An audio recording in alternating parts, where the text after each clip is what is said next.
الله يمسيك بالخير يا ابو حمد. الله يمسيك النور، يا مرحبا بك. طول عمرك. سبب غيابك من الساحة؟ غيابي من الساحة تبغي من الساحة. طيب لو قلنا شيء من البويتات اللي ما بعد انتشر، ابيات غزل خفيفة. بويتات يقول طال عمرك أبيات. لك بعيني شوق ما له عدد وإلى قبل. لك بعيني شوق ما له عدد وإلى قبل، وفي خفوقي لك من الود قامه وقعده،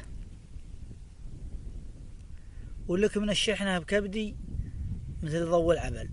شبه التائه للأجواء دي راسك قعده، وحبل وصلك مرتخي وانت فكيت الحبل، وامس ما جابك عسى الوصل بكره وبعده، بكره وبعده، والجفا طول وانا مذهبك وانا بخبر، ما ابغي اتهمك لكني انا ريح جعده. الحمد ضب.